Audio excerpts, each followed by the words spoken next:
money with your honey, but every time you do, isn't this a lot of money? Look at this. How fun. How fun is that? One of my staff member had this. I'm like, I should hit her up more often. But anyway, do you want to talk now? Every time you talk with money with your honey, are you like having battles? You're going like fighting. It's like, and he's doing that again, and then he overspends. And he says, "Oh, we're tight this month," and then he comes home with a new gadget. Like, hello, if this is your issue, we are going to solve it today. We have Yael Trusch. She is a genius on financial matters. She's an MBA. She's an MBA, and she's a international podcast star. The Jewish Latin princess Yael Trusch here with us today. Okay, hi, Yael Trusch. Welcome aboard the Ladies TalkShow. Should I hold this money the whole time? This is Yael Trusch. She's an MBA international speaker, and she also has a podcast. Everybody needs to sign up for this and click. Do we have links and things like that? We'll have the links. Go to Jewish Latin Princess. She is a superstar. She's called the Jewish Oprah, okay? Yes. She interviews a lot of people. She's very passionate about money and how to solve the money situation. I don't know if you Google it or if you know this, but like it's the number one of the, I think it's one of the top three. Yes, it is. Yeah, of reasons people split, God forbid. So we want to know, what is it we can do as women to solve this here? I want you to tell us a little bit, Yael. Tell us a little bit, two things. You can do them in whatever order you want. I want to know why you got into this. And secondly, I want to know if you could outline the problem, like the scope of the problem of money. Why is it a problem? It's like, okay, we just don't talk about it. We don't talk about money because every time we do, it's a big conflict. Is that an okay strategy? Yael, you're on. We just described most people's strategy right there, Leah. There you go. Hello. Okay, fine. So I'll tell you how I got into this topic, because I think everybody's familiar with what you just mentioned, although I'm going to elaborate on that a little bit. But what happened was I got married a couple of years before the financial crisis of 2008, okay? And I had a great marriage. And something happened after the financial crisis. Everybody got hit in different ways. Well, I got hit financially, but my marriage started suffering. And what happened is that financial crisis started revealing that there was a weakness in this wonderful marriage. I had everything going for me and for us as a couple, but we started realizing that there was a weakness. There were too many conversations that had never happened, too many expectations and assumptions that were made. There was a fundamental weakness in lack of communication in an area of our life that turns out to be quite volatile, which is our finances, our money. And as throughout the years, we realized that if we didn't deal with this. Wait, hold on. Wait, can I just freeze you for a second? I just want to make sure I understand. So you just started bickering about money, or you just realized that there was this looming unknown? What were the tip-offs that there was issues? The bickering. All of a sudden, there was tension, there was bickering, there was no more peace. And so not only were we having problems financially that we had to deal with, but all of a sudden our marriage was suffering. So we realized that if we didn't deal with this, and we needed to deal with it pronto, not only would we be in a financial crisis, like for real, but our marriage would be down the drain. Wow. So what we realized is that we needed to sit down regularly and start communicating openly with a lot of vulnerability and a lot of empathy about money. And let me tell you that, I'm going to describe what that looks like. Yeah, I want to know. I'm taking notes here. That, Leah, not only changed our financial life, completely turned around, but it saved, more importantly, it saved our marriage. We became so much closer as a couple. We didn't even know that we could even be closer. This is why this is so important. Well, yeah, no, I get that. But my question for you is, I mean, you're an MBA, and I'm sure whatever your husband's doing, like, what about for the rest of us who don't have the financial savvy to even know there's a problem and then know how to communicate it? And we talk here a lot about how if they're A+ communicators, where the husband and the wife, they have a nice chat, the conflict comes up and they discuss it and everything's fine. Then or there's people who on regular day-to-day basis have like a C- to communication, or a D- or have really bad communication. Everything becomes a whole drama because they haven't worked on their communication back and forth. So, but the issue is even an A+ couple who gets an A plus on communicating most things, which means most things don't cause a big battle. Some things are a little bit annoying and, you might get upset about, but you can talk about things without making each other, miserable and doing a lot of damage.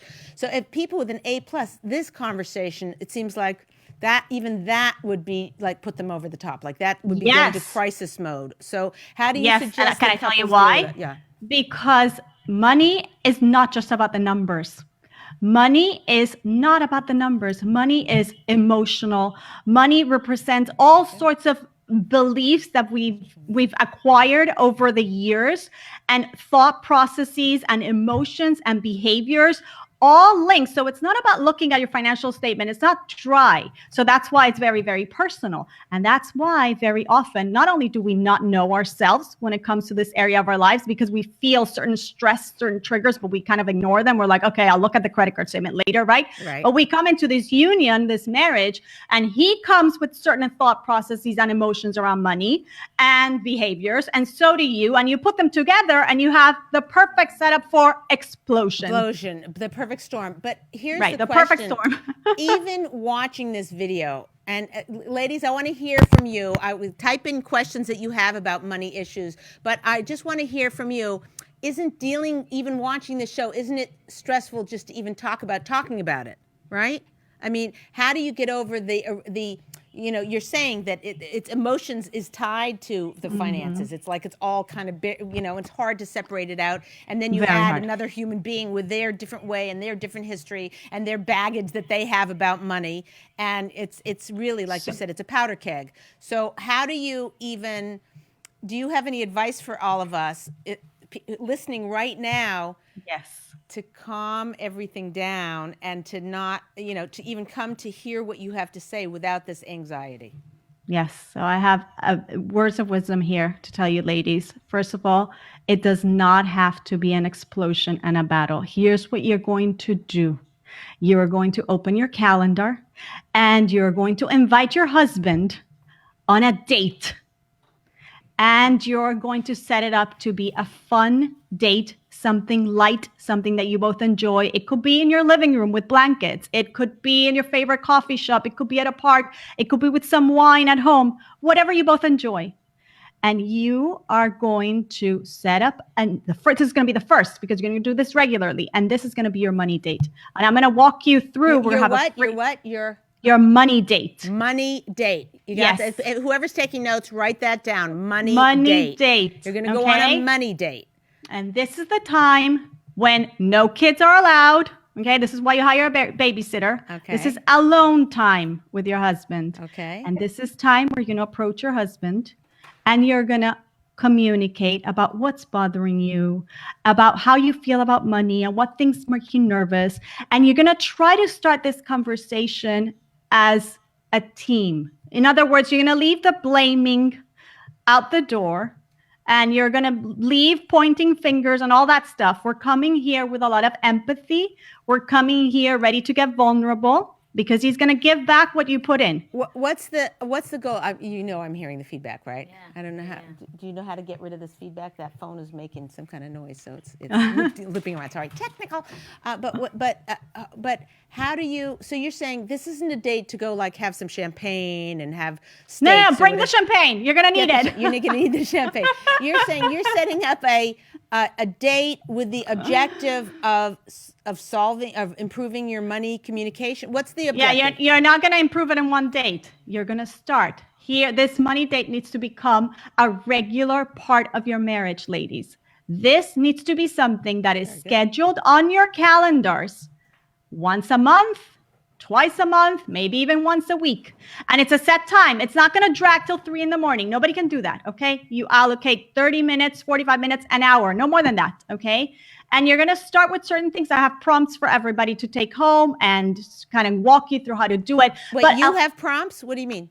Well, I have a freebie for all our watchers here that they could take home and they could get started with this because, we need specifics. You mean it goes through step by step of how to do it? Yeah, exactly. That's awesome. That's what I'm talking about. We got to know how to do this. I get one also, Listen, right? Yeah, you're not going to show up. Let me tell you this. You're not going to show up with your credit card statement and, just throw it on the table. Well, let's talk about this. No. first of all, here we're trying to get to know each other. Okay. We're not equals with our spouse. We don't come from the same background. We don't think the same. So we got to go a little bit deeper. We got to go into our past, both of us. We have to listen. We have to take turns.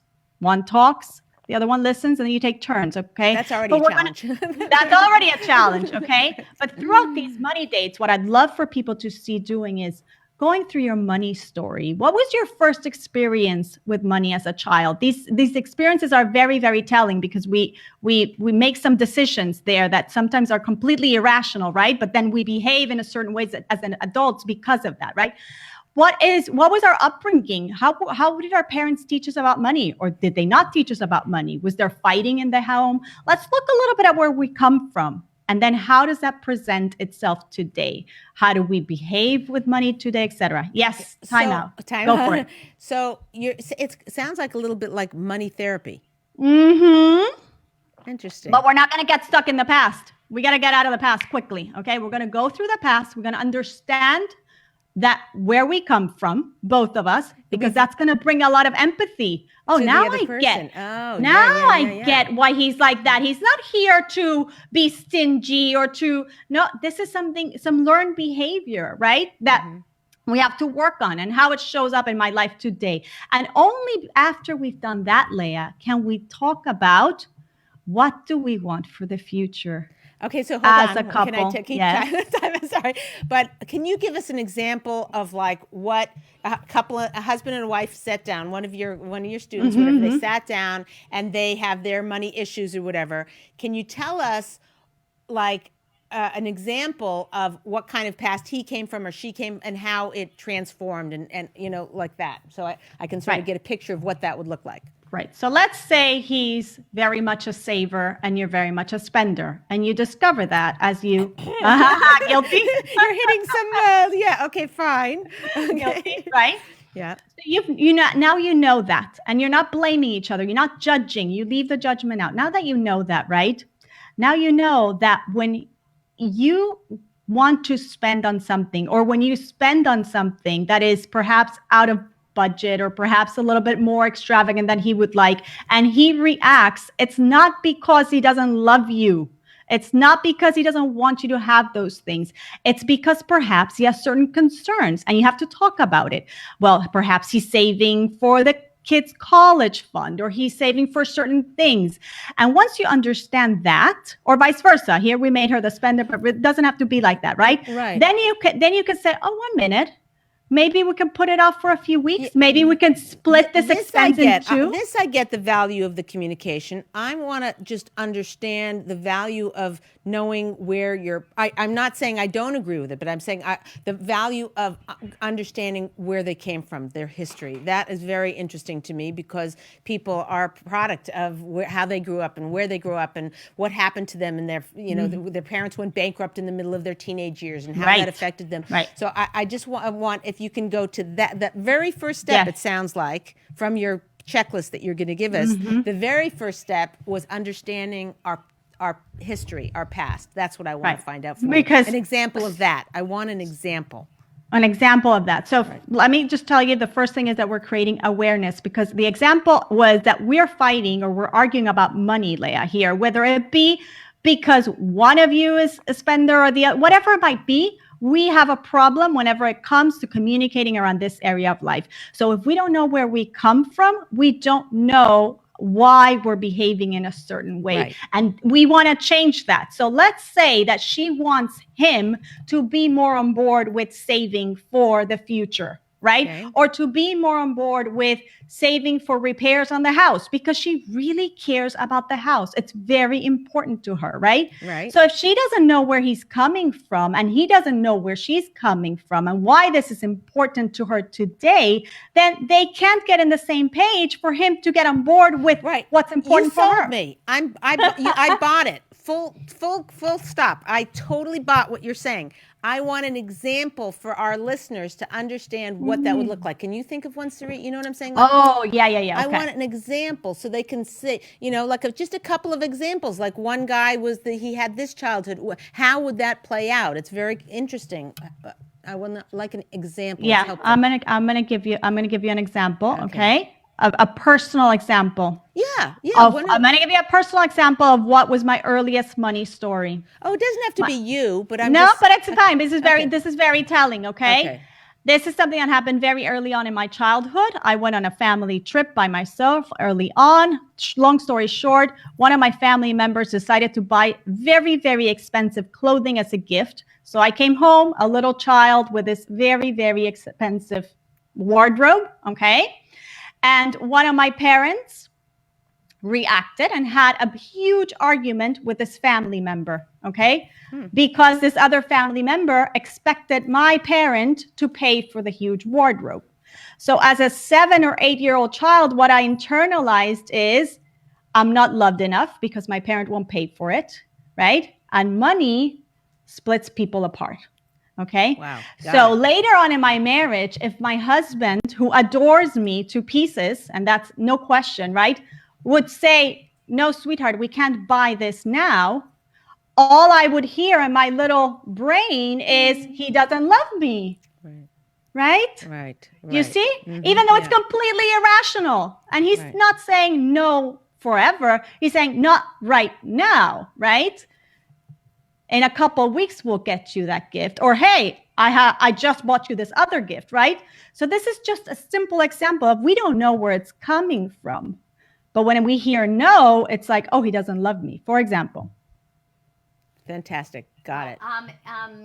Ivy wants to know, is it awareness about subconscious beliefs or conscious beliefs? Meaning, like, is it something that the other spouse is consciously It's a great question. aware of, or subconscious belief? Great question. And the truth is, it's a little bit of both, because our conscious beliefs, really, we behave in a certain way, and it comes from our subconscious. So we want to create some sort of awareness of where we're coming from. But like I said before, ladies, we don't want to get stuck there. Okay. This is not therapy. We're not sitting on the couch for 10 dates just discussing how our parents were horrible with money and they fought about money. That really sounds fun. I'm out of here. Like, this is not going to get us anywhere. We got to move forward. So yes, we got to create an awareness of our subconscious beliefs, because that's going to help us understand why we cringe when we have to open our credit card statement. We can't, whatever it is that we have to stomach related to money, or why we don't ever put the money in our savings account into an investment fund, or whatever it might be, right? We got to understand this a little bit,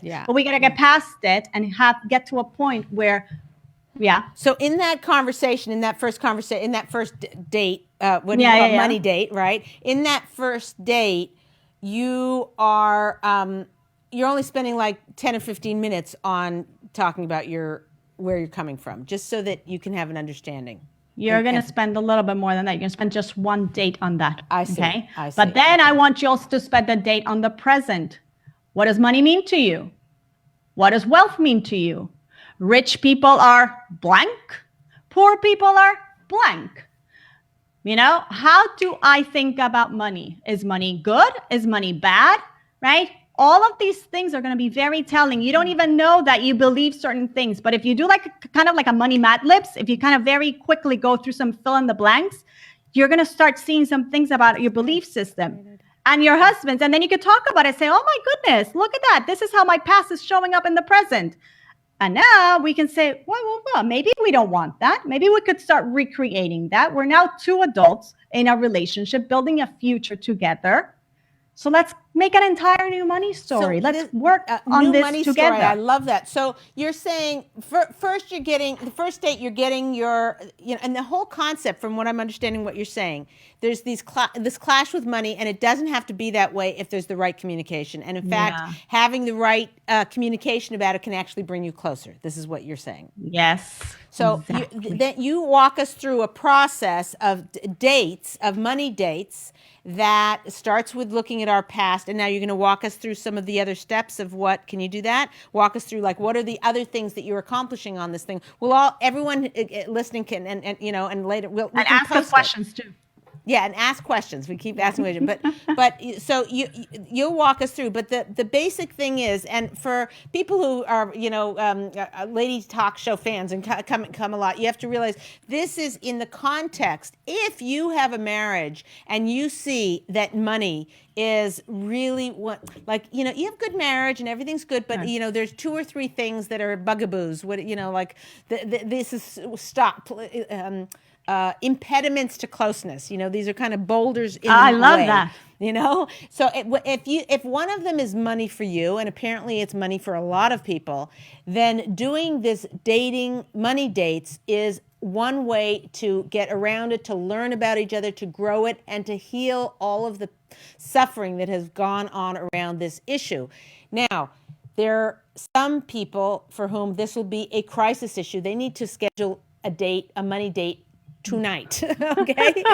There are some people who, this will be that. This has gone from like, I don't want to think about this. This is like down the road. I'm going to figure out how to deal with it. To sometime in the next few months or next few weeks, I'm going to actually, I'm going to schedule out 6 weeks from now a money date. Between now and then, I'm going to answer these questions myself and get myself thinking about it and start realizing that, when my husband is mad at me, it doesn't mean he doesn't love me. And you can work on it just by focusing attention. We know from Leah Richeimer that when you think about something, Zahiris, when you think of something before you do it, the outcome is 1,000 times better. So planning well, planning the conversation well. If every time you have a conversation about money, it's fireworks. I mean, like, the fireworks is good. What's a bad fire? What am I looking? What word am I looking? Explosion. Thank you. Explosion. Big bickering, a big explosion. If you know that this money date, no matter how you prepare it, is going to be an explosion, it could be you bring a third party in to sort of, manage the first time in. So it could be. It could be that there are couples who actually need to go to a financial therapist, okay? But here we're giving a tool that everybody can implement at home with regularity and really see a lot of improvement. Yes, you might need a therapist. Eruption. Thank you. Yes, that's like a volcanic eruption. Exactly. And it's hearing it now, being married, over 20 years, so I can hear it and I can say, okay, you know what, I might be able to have it in a really nice, I could try to do it in a nice way, but when you have so much baggage, when I was first married, dating my husband was so giving and spending money easily, and I was a spender. So whatever I made, it was gone before I even got the paycheck. Like the paycheck was already gone, and I had credit card debt, and I was just, money to me was like freebie. You just spend on whatever you want. There was never a budgeting, and there was never a system. And he's very giving and free. And then we got married. Reality set. We were we didn't have the money, and we had to make all these different decisions. And for me, it was a huge culture shock because I'm like, what did I get married for? To be like, when I was single, I did whatever I wanted and I got clothes, and now I'm like being regulated and told, and for him, it was so hard because he wanted to give me, but he knew that he also had to pay the bills and he had to make be able for us to live, and I remember shortly and plan and budget. Budget. He was in charge of that. And 5 months after we got married, I got pregnant, and I remember my third or fourth month. This is my first pregnancy, and I went to I was feeling a little bit like fat. And so I went to this pregnancy store, one of these Pee in the Pods, and we can use it as a sponsor, by the way, Pee in the Pods. Feel free to sponsor us. That's right. And they had beautiful things, and I found this one jumper, and I remember till today, it was $125. It was so pretty, like had everything that I wanted. I put it on, I felt so good. And I was like, for sure he's going to let me buy this. I mean, hello, I used to spend 5 times that on an outfit. So for me, like $125 was cheap, was like literally, thrift. Right. And I come home and I said, oh, and I want to buy this outfit. And he's like, we can't afford it. You can't. And I literally, Yael, went into a closet for 4 days, crying like a baby. I mean, I was also hormonal, so I'm going to chalk it up to that. But crying like a baby that what did I get myself into? In the closet? What do you mean? You mean you went into anytime, literally. No. Closet, First right? I went into a real closet, a real closet, and sat and cried, and he didn't know what to do with himself. And then I literally was in this like closet mode of shut him out. Yeah, shut him out, and I was devastated. I'm like, I'm pregnant. I'm supposed to get things. My husband's supposed to give me. He used to give me. Why is he stopping to give me? And literally 4 days later, he walks in with a bag from Pee in the Pod with the dress. He had gone to the store. He reminded the salesperson who I was and was describing me. And mind you, he sold comic books that he had that were like his collector's pieces on eBay. To get me that stupid dress. But honestly, I want tears in the yes, audience but I here. want to tell you She's something. crying. It's devastating because I was not prepared for that, and I didn't know how to have conversations, and I don't think money conversation. Yeah, was not even. It's like really like if you have, like I want to be taken care of, and my husband's supposed to take care of me, and when I want something, I should get it. Like yeah. So.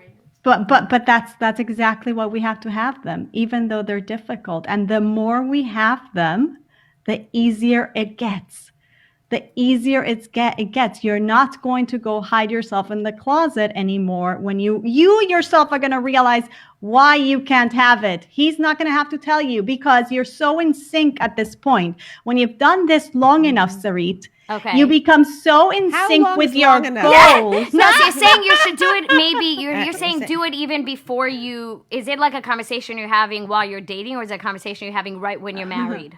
Well, I really think people should talk about money while they're dating, but let's just not go. Let's assume that we're married now. Okay? But when you're first married, that first year, you can start these conversations? 110%. Okay. 100. Why do we need to wait? We're gonna be managing money for every single day of our married life, whether we want it or not. It's a part of life. God gave us this wonderful tool for us to use in this world.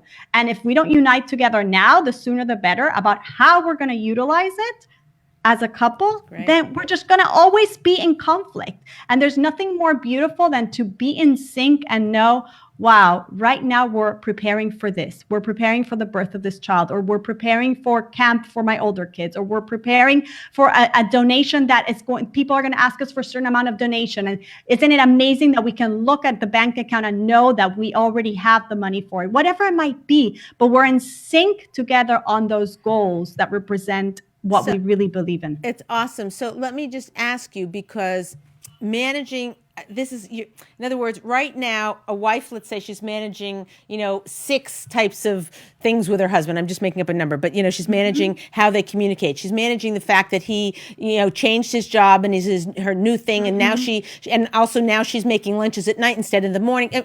We're frenzied, right? So now she's bringing in this whole other thing. So 2 questions for you. One is, how does she manage it in her, I don't know many women that could say, okay, from now on, once a week, we're going to go out, we're going to go on a date. Forget, that already I went to a lecture 2 months ago and they said, you need to have a date night once a week just for fun. No talking about the kids, no business, no anything. You're just supposed to have fun together. Plus, I went to another class and they told me you're supposed to get together and you should have conversation about deep things that are important to you, whatever it is, your goals, your life, 5-year goals. So how am I going, and this one is the least looked forward to. Like, I wouldn't mind having, the homework to go and do nothing on a date, that I'm all for. Going and like, oh my gosh, I've got to face this. It's like, I wouldn't even, like, I'd be getting myself dressed and be like, oh, do we have to go, like whatever. I mean, and maybe it should be a date at home in your robe, Well, with a blanket. With a blanket, around you exactly. And Right, exactly. So my 2 questions for you. One question is, how do people fit this into their life? And second question is that you have a, I can't imagine that the husband is going to be so receptive to this kind of a conversation. So, there's a difference between men and women in that, a man has to, well, maybe it's the other way around, but wants to look at the credit card bill. And it's like, not right now. Are you kidding? After the day I had, you want me to look at the credit card bill statement and look at, so how do you, so the 2 questions are, how do you fit it into your life? And secondly, how do you get your husband on board with this? Okay, so the first one I'm going to answer very quickly. And I think it's something we all have to kind of work on. There's no such thing in life as lack of time. There's lack of priorities, ladies. And wait. Say that again slowly. Everybody go take all the wax out of your ear. Listen, say this again. Okay, go. There's no such thing as lack of time. There's lack of priorities. We all have the same amount of time in a day and the same amount of days in a week, okay? Right. If something is a priority, you're going to make time for it. And if your marriage is a priority and the thing that is causing the most tension in your marriage is your financial life, then you are going to schedule 30 minutes a week or a month. That's great. That's great. To learn to communicate respectfully, openly, and intimately about money with your husband. So that's number one. That's answer number one. Number two, Leah, I'm going to disagree with you a little bit here. You'd be surprised. I've got the gloves. Gloves. That's not fair. You should have glove all. It's got the Ladies Talk Show. The Ladies Talk Show gloves. Hello, you're Latin. You need to be a spitfire over there. You can take her down without a glove. I need a crown. I'm the princess. There you go. You really definitely do need a crown. Okay, so fine. Okay, so here's where I disagree with you, Leah. I believe that men are often feel very, very pressured by this idea that they have to hold it together when it comes to money. And you relieve a lot of pressure when you come to your partner, to your husband, with love and care and show him that you are his helper. You're not here to go against him. You are here willing to work as a team. What do we want in life? We want private school education. Well, how can we make that happen? When you come to your husband and approach him like you want to be part of the same team, especially in this area of life, let me tell you, yes, they might not be so into talking about emotions, but once you get vulnerable and they feel that you really want this to work, the pressure that they feel just melts away, and they're like open. They're like, please, thank God. Yeah. Right? Wow. They'll be bringing you the gifts, sorry, husband. Golden Path Organizing and Chava asked, actually, is this conversation different for a family where the mother stays at home to take care of the kids? No, this conversation is not different in the regards that it should still happen, okay? And actually, it shouldn't be any different, because the fact that you perhaps are not the main breadwinner of the family doesn't mean that you shouldn't be involved. And that's exactly what we're saying. We're trying to make women also involved in the financial conversation. Women don't need to be in the dark, and that's going to relieve a lot of the pressure that men feel. Now, I'm not saying now you have to control your husband. Every marriage has a certain dynamic, and you have to come to an agreement of what feels comfortable for each, right?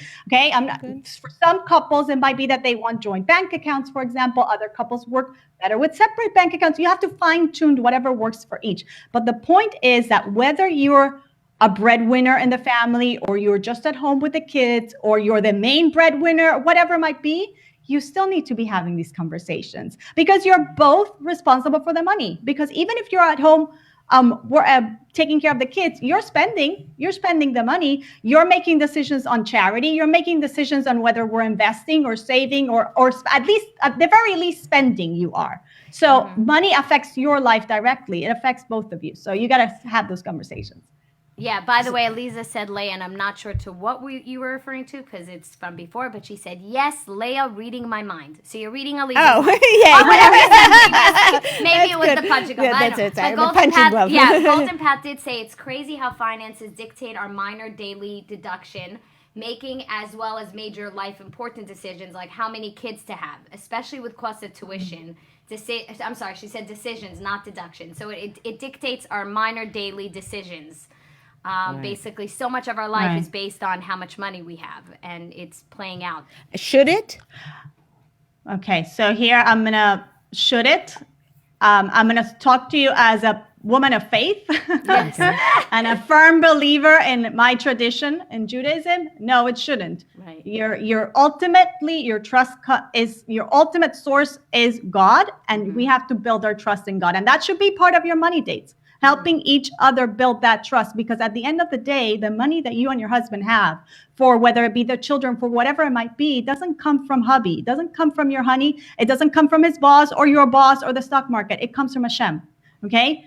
And Hashem, being that he's the source of all blessings, it's very clear that the vessel for those blessings is peace in the home. So if we want to have a vessel that is ready to receive, ladies, We have to work on the peace in the home. And this is why these money dates with regularity become all the more important. We got to learn how to talk about money with our spouses. We got to get on the same page. Great. And if we keep putting it off, we're not going to get there.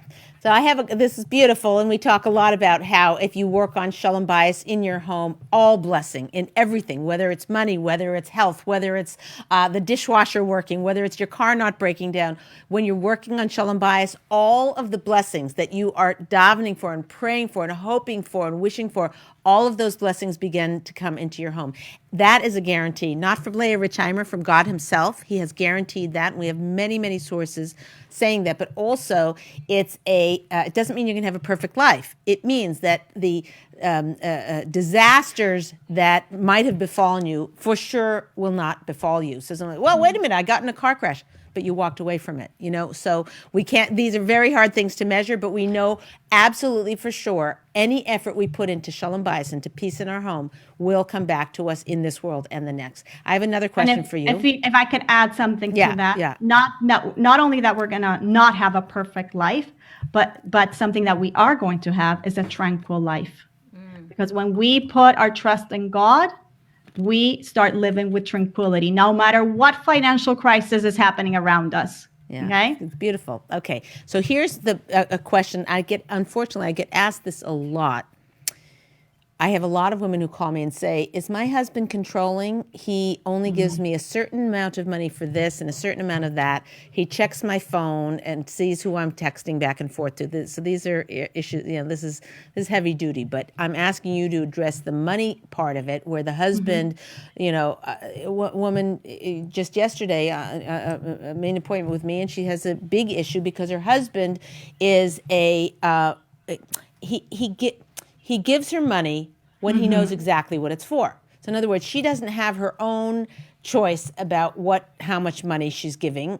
How much money she's spending. She says, oh, I need, $52 for so-and-so's camp bus. I need, $110 because the dishwasher guy came and fixed the dishwasher. I need, and she has to rattle off and give him dollar for dollar. And then he gives her the money, but she can't, she doesn't have mad money. She doesn't have her own account. She doesn't have any discretion over what she should spend. Is that? And so you're saying that this is not working for her. Yeah, this wouldn't work for me, but I don't want to make a judgment. This is for some reason not working for her. Should it work for her? No, it doesn't have to. If it's not working for her, it's not working for her. This is why she has to express this. Why can't she come to her husband in a respectful, open way and say, I feel like this and like this, and like this when I have to report every amount.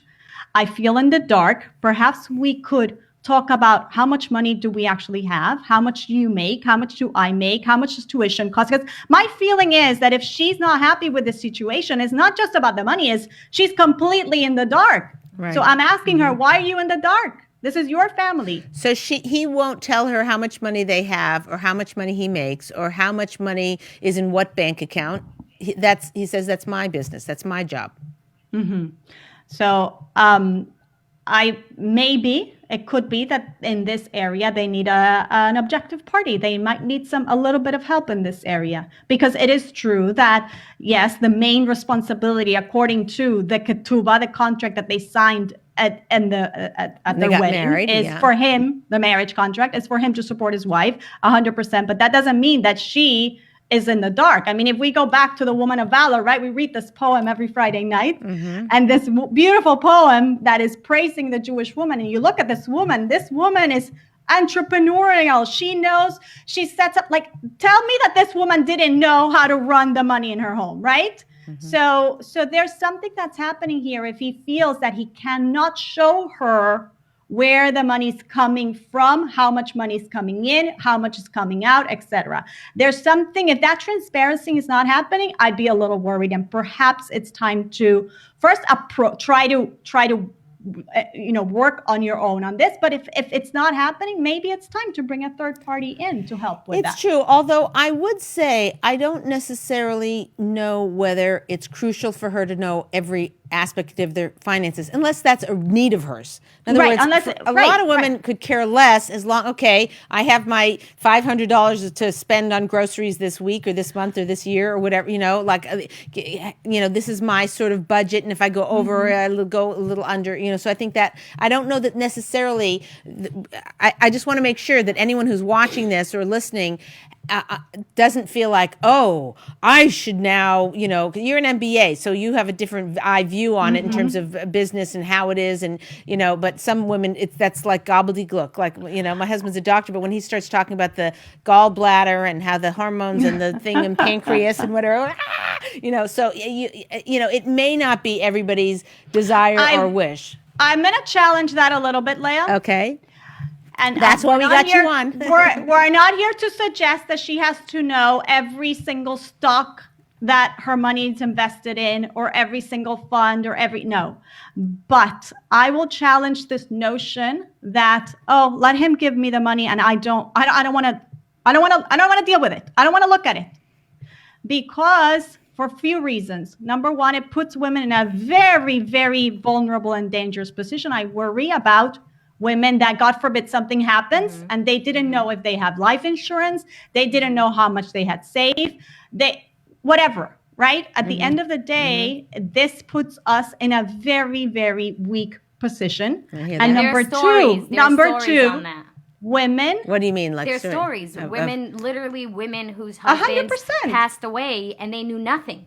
Right. Nothing. And Zero. they were for a year to 2 years, they were in panic mode because they Not didn't only even know the grieving, passwords but- to half of the accounts. So they didn't even know how to get into it. And then they had to get lawyers to clear them into it. And it was messes because they weren't even aware. Like, this is what we have. This is where it is. This is where you need to find it. This is how you get to it. They had none of that. Wow. Right. So I worry about that. I worry about let me just hand off the money completely, and I'm going to stay in the dark. I'm going to hide my head under the sand, right?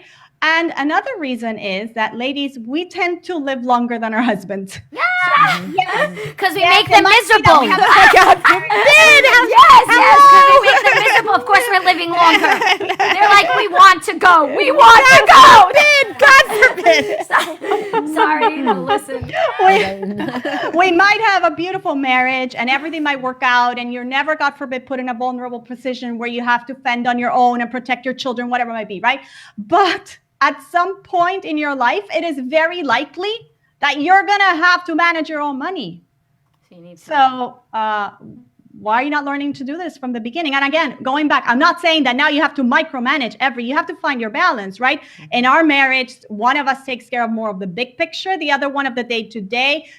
There have been periods in our life where we've actually done it together because it's worked better. And this is why this constant communication is so important, right? When you're having 3 little kids, it might not be the perfect time for you to be super involved in the macro of, what's happening with the financial life, right? But as everything in life fluctuates. But the idea of staying in the dark, I worry about. So I want to challenge and Aliza actually said, what about the other issue she has, that her husband gives her the exact amount, no extra? Like, he's literally penny pinching her and saying, oh, what do you need exactly? This is what you need, and that's it. I mean, that to me also sounds like a big problem. A control issue. Control issue. Right. And also that he's not feeling that he could turn to her to ask her or any advice. Like, my husband is constantly, I want to do this. I want to do this in business. I want to do that. I want to put our money in this. What do you think? And he comes to me and he says, you need to give me your approval, because the bracha for me is going to be with you saying we should do this. And I don't want to know about money. I want to know we have a lot of it. I want to know nothing else. Okay? I want to know that I can buy my, pregnancy dress. And that's it. Like, leave me alone. Yeah. Otherwise, you don't feel like partners if such a big decision is not yours. Right, and there's another aspect to this, which is women have Bini Yasera, which is a women's intuition. So even though you don't want to deal with it, whatever, but he'll come to you and he'll say, there's a guy who approached me and he wants us to invest, $5,000 in this thing where, whatever, and you'll be like, oh, well, that's a lot of money, and let's go out to coffee with him, and you meet him. And in 30 seconds, he's looking at you. How do you do beady eyes? What do beady eyes look like? Whatever. Yeah. The guy's got beady eyes or whatever. And you just don't Yeah, feel that feeling. You have a feeling that your husband's like, oh, he's a nice guy, because your husband's listening to what he's saying and not what he's doing and what his eyes are doing, and the fact that he keeps, being shifty-eyed or whatever. I don't want to say that, because maybe people have shifty eyes and I'm insulting somebody somewhere or whatever. I don't mean to do that, but I'm just saying that you get the vibe this guy is not trustworthy. And a husband needs your Benia Sarah to run his life well. So if you're in the dark, I get it, and I know that feeling of like, just buy me the dress, and I don't want to know. We have a lot of money, good, I get that, but there is something that you can bring to the table. And in fact, I have a couple, this is maybe, I want to say 6 or 7 years ago, where she forced her husband to buy a home. Forced him, literally, and he's like, no, we can't afford it. And what if I can't do the mortgage, and we're not putting up enough of a down payment to make the mortgage, the monthly cost payments low enough for me to breathe? And she would not take no for an answer. She felt it. She felt it was the right thing to do. She felt it was the right thing to do. If we're going to dive in now, the prices aren't going down. She pushed him to it, and he thanks her constantly. Yeah. He's like, because the house appreciated in value since then. Yes. And has it been hard? Of course, they've been struggling, and some made it very tough in the short run, whatever. But a wife just has a gut feeling, so she can bring a lot to the table. But let me tell you something about that example, which is a great example, because when she was able to get his buy-in on this, I bet you that she also was willing to make certain sacrifices because this goal was so important, and so was he, because he understood that this was so important to his wife, not because she was trying to be spoiled and she was getting the biggest mansion on the block or whatever it be. If really they get to the core of it, and there's something that is really a core value in the family, that you really both feel that this is so important to you, then you're both going to be able to take some trade-offs. And not only that, but hold yourself accountable. And you might slide sometimes. We're not perfect.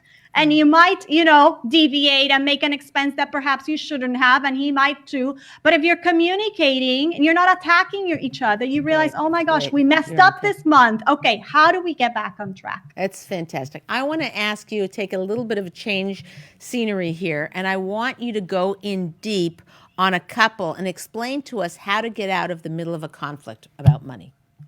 Let's get an example. If you can think of one, Sarit, somebody on team? No, they're in the middle of having one of their money dates, and they're talking about the stuff that they're dealing with now. Give me one example. She wants the same as that example that we had from one of our viewers, where she wanted to do professional pictures for her son, and it cost $700. And he was like, he didn't even understand the concept. Why? Let's go to JCPenney and do it for $19.99. And she's like, no, this was important to her. So she was having a conversation, and he was having a hard time hearing her. And then she wanted to throw in his face, which she did in the conflict, that he had spent $700 on box tickets to a game. So that it's like what was good for him was fine, but what she wanted wasn't. So they got heated. So that very nice, let's discuss money in a very calm fashion became conflicted. What did she say? Erupted. Erupted. There was an eruption. And it was an eruption. Volcanic eruption. So I'm here to tell you that not all of my money dates are peaceful. There have been money dates, especially on Latin, so I could get the eruption can happen quite quickly. Okay? And many times we're like, well, what just happened here? And it takes settling down and say, oh my goodness, that was because I felt like you don't agree, whatever it might be, right? So in this case, it's very obvious that she doesn't understand why his priorities are here, and he doesn't understand why hers are there. But that doesn't mean that they should give up on this. They still have to come back to the negotiating table and figure it out, because they have to run the numbers and they have to see, can we really afford both of these things? Without the blaming. See, the problem is when we start with the blaming, but you did it, but you did it, but you did it. Then we're like, That's it. Like the wall is built and we can't get past it. How do you not blame? That seems just drink some wine. Drink some wine. It seems like impossible not to blame. Leah, I said at the beginning that we have to make the environment here. We have to bring the champagne, the scented candles, whatever we need, okay?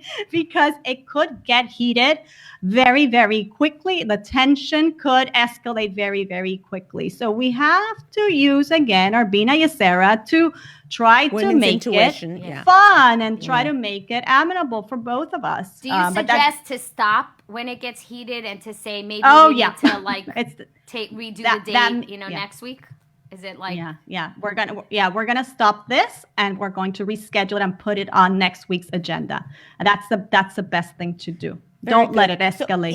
So in this example that she brought, let's walk it through. Let's role play a little here because I think it'd be very educational to understand. He bought the box tickets for $700. She wants the $700 photographs, which last longer. The box is one night. Hello, like I'm totally on her side, which I know I'm not supposed to be. No, but we are all on her side. So I have one question for them. Okay. Did she know that he was going to buy the $700 box tickets? No, he surprised her, meaning he took her out on a date. Oh, he took her? Yeah, no, he took her. No. He took her and she said she was miserable the whole time because he had bought the tickets and then they had this little conversation and then as she's there in the box, she's thinking, I could have $700 worth of baby pictures right now. So she was not happy. And to her she didn't. And to him, he felt like, I work hard. I work hard for our money, and I want to have a nice experience with my wife. He doesn't care about the baby pictures. Leah, this sounds to me like it's more of just a regular marital issue more than a money issue, because it sounds to me like, how do I gift give? Am I giving the gift that is nicer for me, or am I giving it what's really thoughtful because it's something that really my spouse really values and will treasure? So I don't think this is so much about the money. I hear that. I hear that. But the issue here is that we have to figure out a way, like, to communicate. Like, there's got to be a dialogue that can be had. These things are always better before the fact. Right. But now it happened. In other words, she was caught. She was like blindsided by this thing, and there she's sitting in the box saying, "You got to score. I don't care. I hope he loses. I hope your team loses." Right. The example then. So let's say he buys a gadget for $500, and she would like the photos for $500. So what? Fine. So then it's he didn't surprise her, and he didn't have this. Yeah, there's not all. There's not a love language kind of issue here. Right. So in this case, I think it's important for them to look at the numbers and say, can we do both? Can we do both? Can we do both? If this is something that, are we doing this once a year? Like, in other words, is it very important? She might come to realize for herself and then make her husband understand this about herself, that she's the type of person who values good quality family pictures once a year. I have friends like that. I'm not. I don't care, right? But I have friends who religiously will go and hire a photographer, and this is one of their core values, right? This is something, not core. I mean, it's not the end of, but something that they really, if there is money, they would like to spend on. They'd rather spend on that than at Nordstrom's on a pair of shoes, right? So this is something that's so important to her, and she's going to present it as something that she would like this to be part of the, some families value vacations. And they have to go on a vacation every year and they save up for it and they do it, right? So if there's something that's very important to her, she has to communicate that to her. So I like memories. I like good photographic memories of you and I and the children. Can we please make an annual budget? And this is about how much they cost. And can we work this into our budget? And he will say, well, I like box tickets and I like to go to the, whatever it is, concert or whatever it is, once a year, 2 times a year. Well, perhaps we can't work it twice a year, but we can work it once a year. Whatever, they're going to come to that agreement. But we got to at least understand that this is something that's so important to us and why it's so important to us, for us. And work it out with your husband. I don't think there's a blank yes or no, but you got to talk about it. You can't just say, "Oh, he doesn't want me to have what I think the fact that you have it, that it's going to be a weekly date. I think Or she said weekly, monthly, or monthly, whatever. But even whatever, even that the fact that there's a steady thing, I think it will help people get more comfortable with having these conversations because it's not just going to be something just happened and if he, let's say, does something, comes home and buys something that she doesn't approve of, she could save it for their mother. She knows that there's avenue. Sarit, you just hit the nail on the head. This is the key part of this. It has to be regular conversations, not in the middle of the kitchen, not during bath time, not when your boss is about to call you to, fine tune your presentation. No. Regular scheduled alone time. And then you'll find what's so interesting is that you'll find that what very often you had crises like, oh my God, I have to pay this camp tuition. I have to all of a sudden, there's very few things that are emergencies, like real emergencies. There's very few things that relate to money that you can't just say, right, this came up in your inbox or something came up in the mail.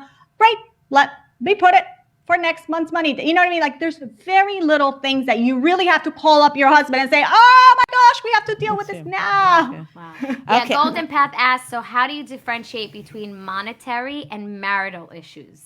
Great question. What a question. Good question. What a question. Well, let's look at the scenario. I mean, you're in a marriage, and going back to how we started, are you constantly, anytime you have a conversation about money, it ends up in a huge explosion and an argument, or to the point that perhaps you stop having conversations about money. So this already tells you two things I want to say. Ask yourself, do you talk about money with your husband, or are you totally in the dark? You just ignore the situation, or when you talk about it, it's always an explosion. These should cue you in that in your marriage there is an issue with money that could be improved upon, and that's what you want. You want the best for your marriage. We're not here to settle for mediocrity. How do you say it in English? Mediocrity. How do you say it in Spanish? How do you say mediocrity in Spanish? Mediocrity. Mediocridad. I'm going to attempt it. We're not here to settle for maybe. So how many minutes do we have left? Because we have one more question. We have three. Oh boy! You need to answer this on one leg. 3 Okay, on minutes. one leg. So yeah, and because then Instagram is gonna go off. So the question is, how does this jive? And this is a little politically incorrect or whatever, but we have to know there is a Jewish concept that all of the money belongs to the husband, right? All of the money is the husband's. She earns money, it goes to her husband, then he gives it to her. So that's a very powerful, women have a hard time with this. I deal with this, with a lot of students that have a hard time with it. There is a gorgeous, gorgeous relaxation a woman can feel by letting go of that. It doesn't mean she's absolved of responsibility. It doesn't mean she can just spend whatever she wants on her credit card. But how do you, in this date nights and whatever, how does a woman, and you have about a minute to answer. I didn't realize the time. I was going to answer. That's how I'm going to answer it.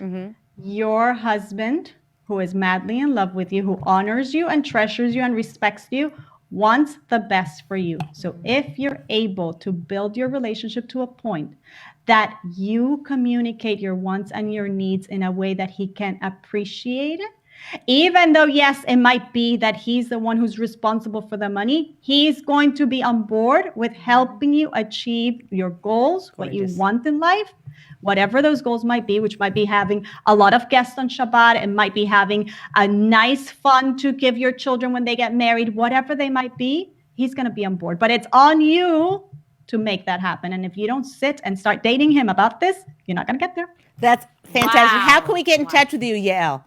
Okay, so I am on JewishLatinPrincess.com. Over there, you can read my blog posts. You can subscribe to my podcast. On the podcast, I've interviewed you, Leah. So I would encourage all of our watchers, viewers today to go in there on the podcast, which is on every podcast platform, I believe, Jewish Latin Princess, and go on episode. Latin, Jewish Latin Princess. And that describes you very well.